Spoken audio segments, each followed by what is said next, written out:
literally, and she's very established. And it's obviously having Charlotte Flair want to go challenge for this title has, sort of put a little bit more weight behind that belt.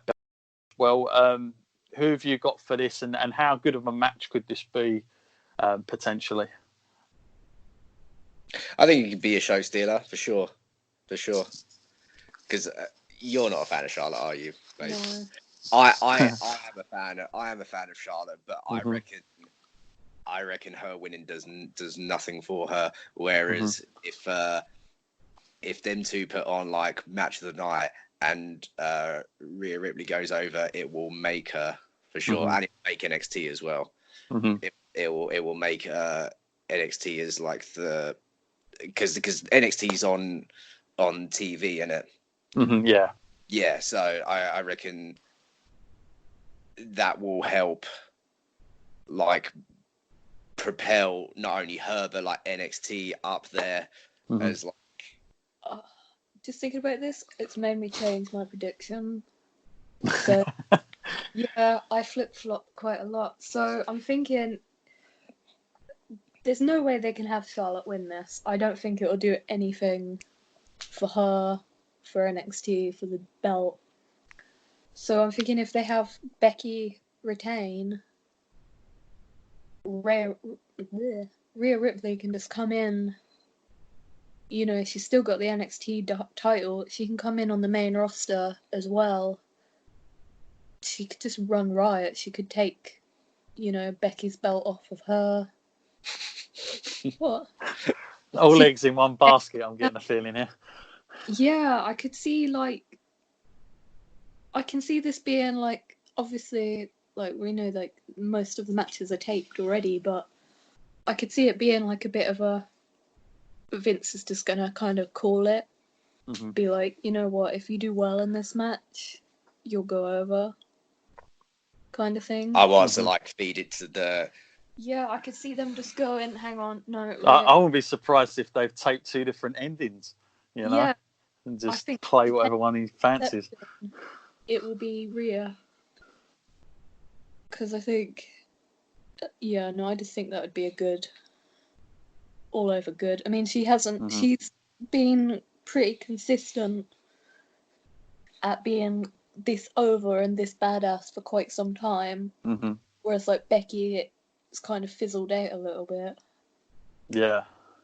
I think it would be good to have her come in and definitely dethrone Charlotte a bit as well.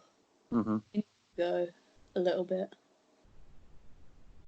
Yeah, I've still got. Needs to go away a bit. I've still got Charlotte down for the victory here. I just got a feeling, but like I say, it depends where it's positioned on the card. I got a feeling whoever main events on Sunday, or maybe I'll change my mind, but depends because this could close it, but then I doubt it. I think they're going to go. I think the whole idea of having women close the show is kind of like a lost thing now for WWE. They don't seem so hell bent on that anymore. Now they've done the first one, so I'm not sure.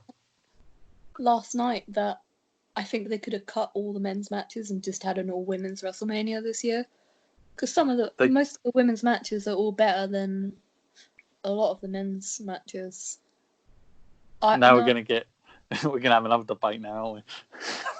Well, just some of the men's matches are just so cold and like, meh.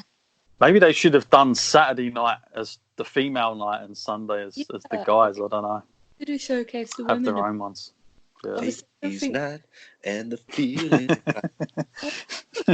I don't think they needed to have like Charlotte main event again because that was awful.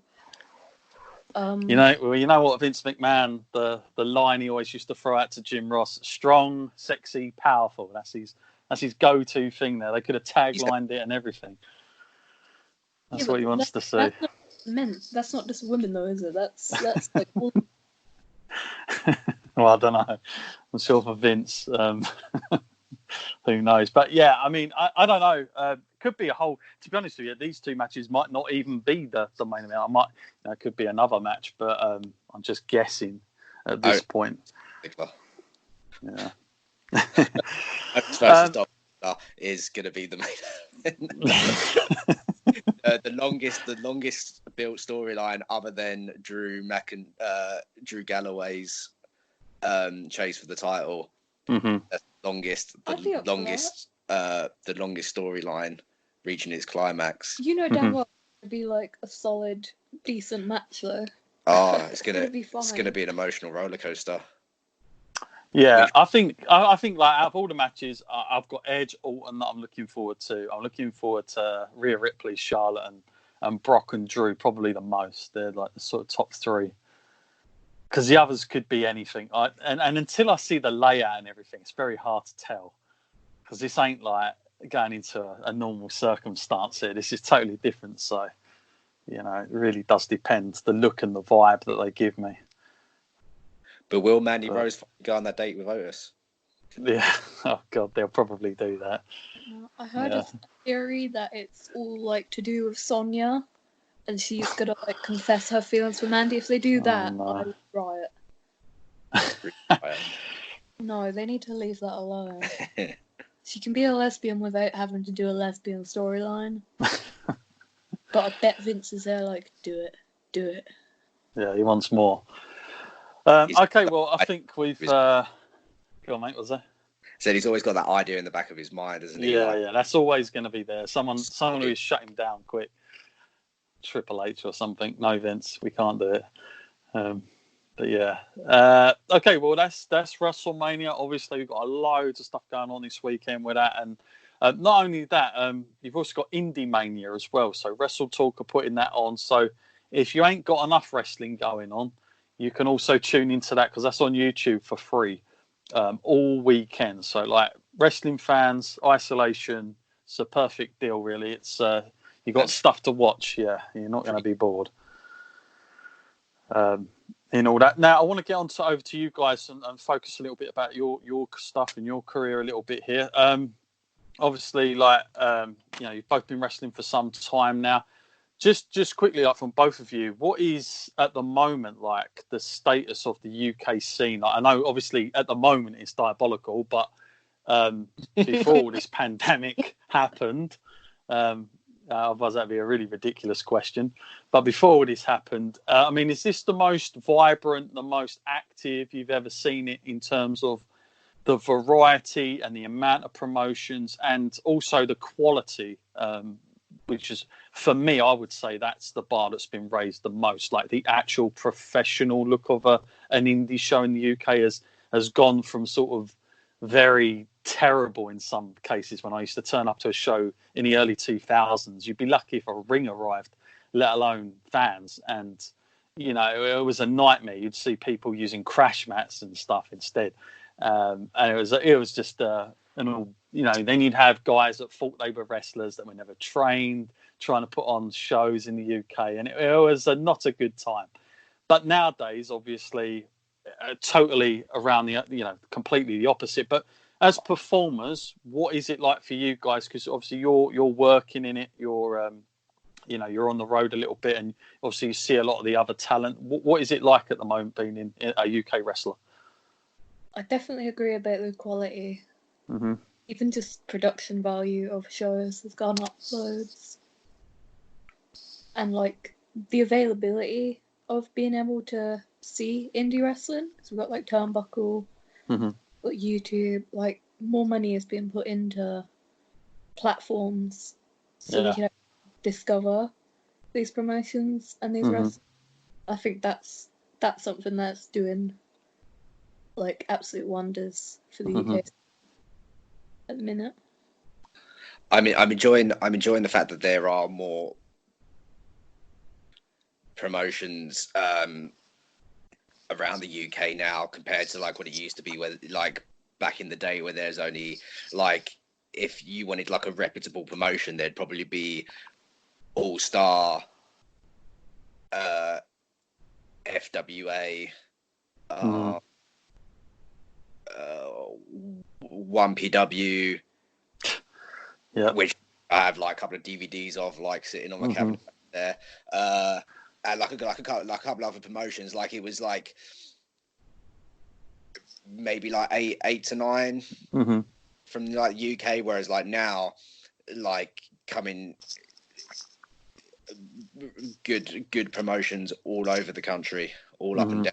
I think it's great because it just means like more work for and more eyeballs on wrestlers that you might not have seen normally, you know, which is always like a good thing. It's healthy. I feel like it's healthy competition,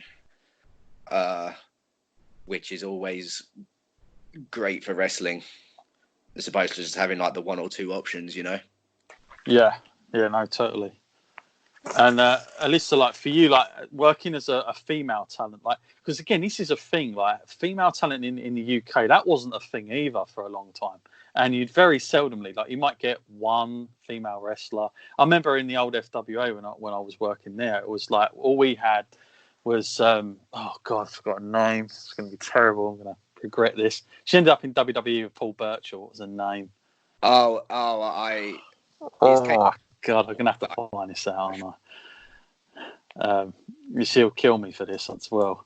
Let me try and find that. But anyway, we back then there was literally only like one like wrestler at a time. We certainly didn't have dedicated promotions like we have now. But for you as a female performer, like, have you found it easy to get work? Or do you struggle sometimes? Are you doing more intergender matches just so you can get on the card? Like, what is your point of view on that? Yeah, when I started, there was four females at the training school, and we would have to kind of fight tooth and nail to get that one women's spot. I do find it a little bit sad sometimes that that's still the case. It's usually only one female spot. But at the same time, there is still a little bit less females than there is men. Yeah. So definitely just want to see more females in general. But you know, I'm a fan of intergender wrestling. I really am. So I'm happy to do intergender. And I'll encourage it. But yeah, it's nice. It's nice to see that there are women promotions, like women getting shots. Like you've got Clementine up in Lucha League. She's just won the title, which is massive. And we've just had like the all-female main event for Lucha as well, which we were in attendance for, and it was really, really good main event. Yeah. And it was just a real feel-good atmosphere as well. It's nice to see that the promoters and the guys are becoming more like acceptant of us in a way.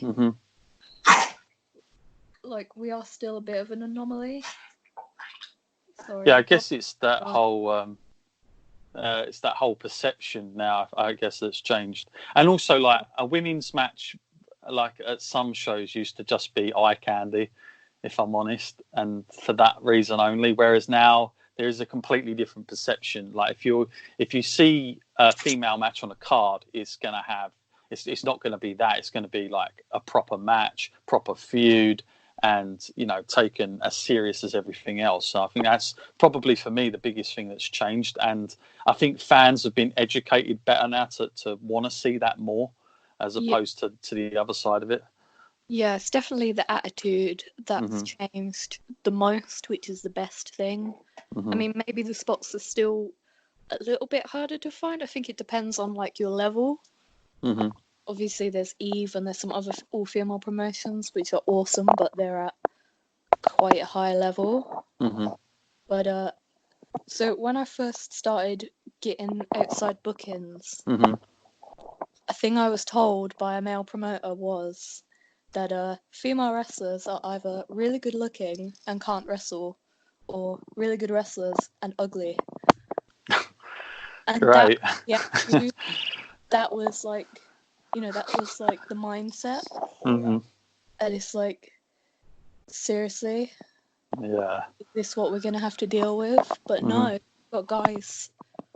Who have we got? You've got guys like DOA who are he's trying to get more and more females on the card. Like he doesn't just want one female match. You've got X that are the same. They want more girls. They want more intergender. Triumph, obviously, has got